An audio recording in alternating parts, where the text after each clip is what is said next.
Helmets on for safety. Welcome back to Random, and today the episode was supposed to be about contractor fraud, but my editor said no, let's wait until I get to my new job down at Cape Canaveral before I do that. So since he's the one that kicks me to sleep most often, I decided to say, you know what, he's probably right. Let's wait till we get to, till he gets to that new job down in Cape Canaveral.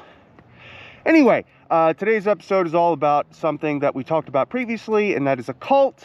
But first, it's 5 o'clock somewhere. And if you enjoy cold beverages and groovy tunes, check out Beer and Song of the Day. The link to that channel will be in the description down below.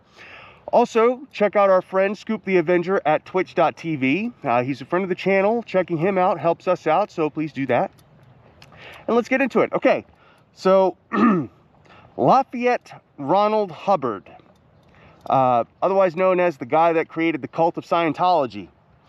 He was the founder, and believe it or not, he was a science fiction author before he started running out of money, and he had to think of a way to fleece the public, so he created himself a phony religion and decided that maybe it was helping people, maybe it wasn't, but it really was just a money laundering front for his embezzling.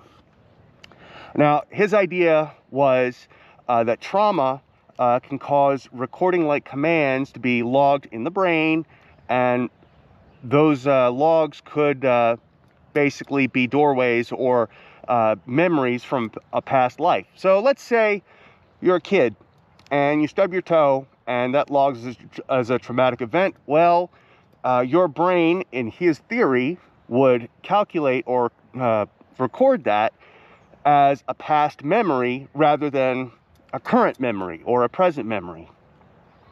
So let's say you stub your toe and suddenly you're imagining yourself as a Renaissance painter. That was his idea. Now, I can already hear you in the comment section, oh, there's people that actually have lived previous lives with exact detail about what they remember and blah, blah, blah. That is possible, maybe. I'm not a scientist. I don't know. I really haven't talked with anybody that had those experiences, so I wouldn't be able to say one way or the other. What I'm saying is what L. Ron Hubbard is saying is basically poppycock. Now, L. Ron Hubbard, being a science fiction author, loosely a science fiction author, one of the books he came up with was Battlefield Earth, which a lot of people will remember was made into a poorly written, badly executed science fiction film back in the 1990s. He also did Mission Earth, which was supposed to satirize his own religion in science fiction, being Scientology. And well, that didn't exactly pan out well either, for him either. Another book that he wrote was called Fear.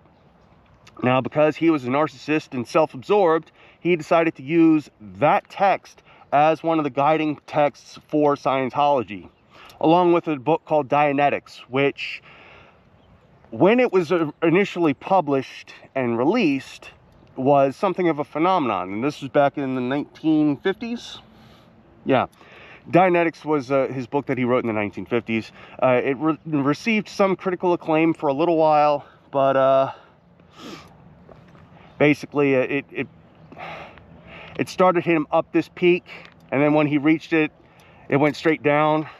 He basically declared bankruptcy over the rights to Dianetics that he tried to get back from his publisher so he could make more money, and that didn't really pan out, and basically it ended up as a huge scandal. Okay, so we're going to go ahead and move forward from there.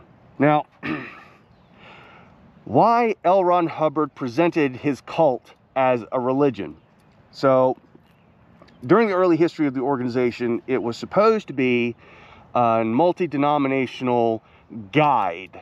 Basically, you would have things, denominations like Methodist, Catholic, Jewish folks, Islam, Buddhists, and so on and so forth. They would all come together, and they would all celebrate their individual religions and faiths in the house of Scientology.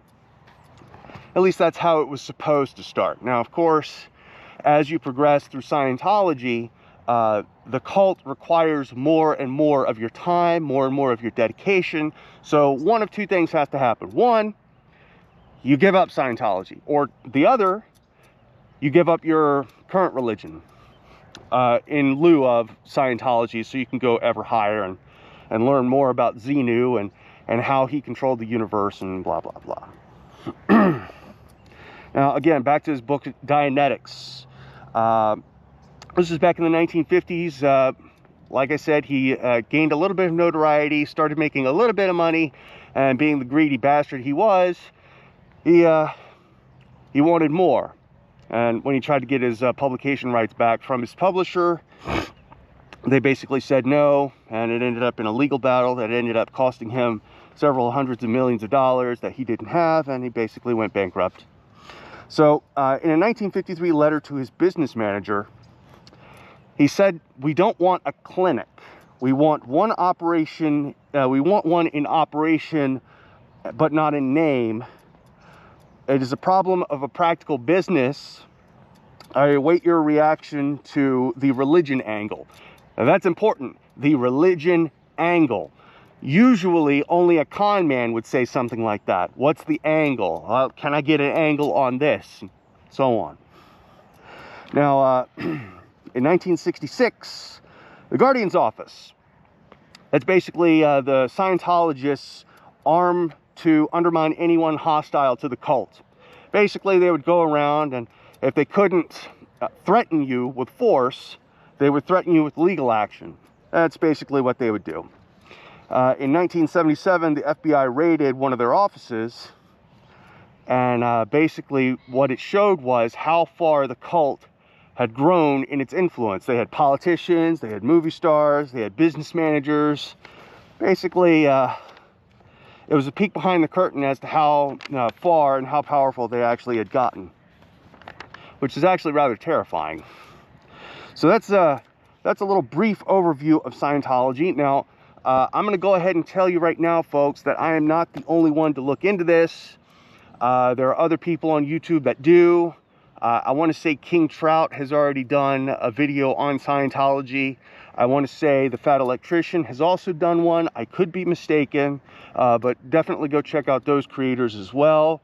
Now, I want to stipulate, and my editor's probably going to have an issue with me saying this now instead of at the front of the video or the start of the video. All of the information I have just given to you is publicly available. All the information I have given to you is true. None of it is a lie. And this is to the lawyers of the Scientology cult.